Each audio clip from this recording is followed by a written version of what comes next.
চট্টগ্রামে হাতুড়ি দিয়ে পিটিয়ে গৃহবধূকে খুন, ঘাতক স্বামীকে গ্রেফতার করা হয়েছে। বিস্তারিত দেখুন প্রতিবেদনে। বন্দরনগরী চট্টগ্রামের আকবরশাহ থানাধীন সিটিগেট এলাকায় ঘাতক স্বামী ইকবাল তার স্ত্রী সোনিয়াকে হাতুড়ি দিয়ে পিটিয়ে নির্মমভাবে হত্যার মতো ঘটনা ঘটেছে। ঘটনার বিবরণে জানা যায় যে চট্টগ্রাম শহরের আকবরশাহ থানাধীন সিটিগেট এলাকায় ঘাতক স্বামী ইকবাল তার স্ত্রী সোনিয়া বেগমকে বিভিন্ন অজুহাতে মারধর করতে গিয়ে হাতুড়ি দিয়ে পিটিয়ে খুন করে। আমি দেখি নাই, আমি আমার নানু বাসায় ছিলাম, উনি আমাকে রাখে নাই, আমি বলে ভাত বেশি খেয়ে ফেলি, উনি আমাকে রাখে নাই, আমার নিচে শোয়াইছে আমাকে। আমি থাকলে আমার মাকে ভাত দেয় না, আমার মাকে ভাত দেয়, আমার আম্মু আমার নানুর কাছে দিয়ে গেছে।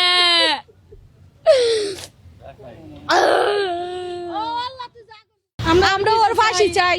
আমার মনে শুধু মাথার মধ্যে 15টা সিলাই, শুধু মাথার মধ্যে 15টা সিলাই। চট্টগ্রাম নগরীতে স্বামীর হাতুড়ির আঘাতে সোনিয়া বেগম নামে এক গৃহবধূ নিহত হয়েছেন। গতকাল নগরের আকবরশাহ থানাধীন একেখান এলাকায় একটি ভাড়া বাসায় এই মর্মান্তিক ঘটনা ঘটে।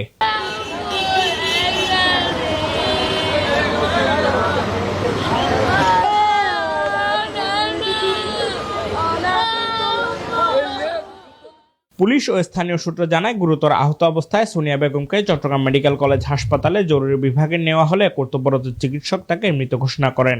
নিহতের পরিবার অভিযোগ করে জানায়, তুচ্ছ বিষয় নিয়ে প্রায় স্বামী ইকবাল সোনিয়ার উপর শারীরিক ও মানসিক নির্যাতন চালাতেন।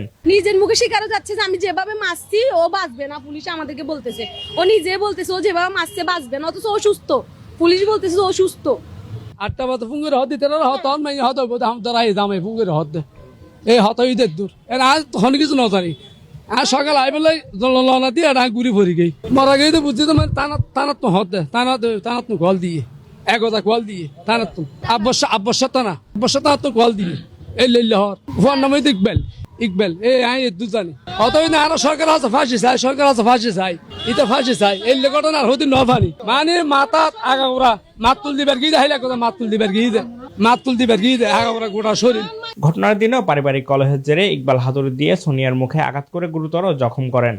পরে তার অবস্থার অবনতি হলে হাসপাতালে নেওয়া হয়। কেন মারছে সেটা আমরা জানি না, আমার বোন কেন মারছে আমাদের কোনো কথা নাই। আজকে মাছ দিবে, আমাদের মোবাইল ভেঙে ফেলে দিছে, আমাদের সাথে কোনো যোগাযোগ নাই।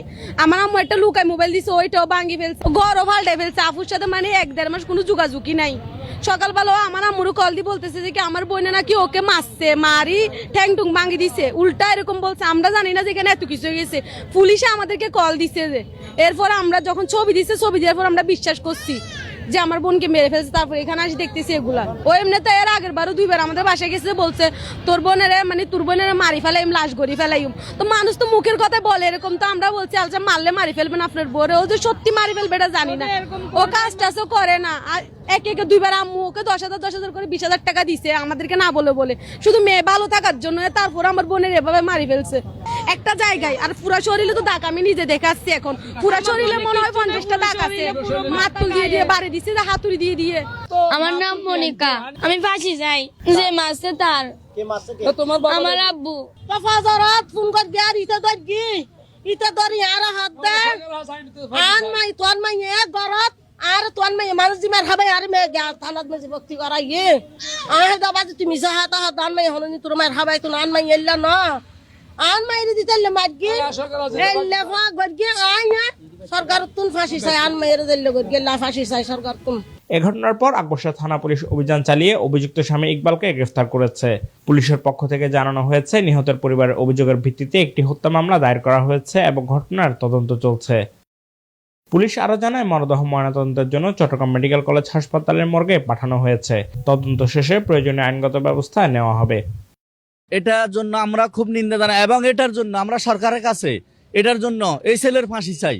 এই মেয়ে ছোট্ট মেয়ে রাখি, ও কিভাবে এই কাজটা করলো? ও তো মানে পারতো যে আমার খাটা না, আমার তোমাদের মেয়ে তোমরা নিয়ে যাও, বা মানে ওই অবস্থা মানে কথাটা বলতে পারতো, কিন্তু না বলি এই ছোট মেয়ের এই মেয়েটার দিকে তাকাইলে আর কি লাগে, মানে মানুষের বাচ্চার দিকে তাকায় তো মানে সবকিছু ভুলি যায়, এই ছোট বাচ্চার দিকে তাকাইতে পারে না সেই, তাহলে সে একটা অমানুষ। তার বিচার সরকারের কাছে জনগণ চায়, আমরা জনগণ সবাই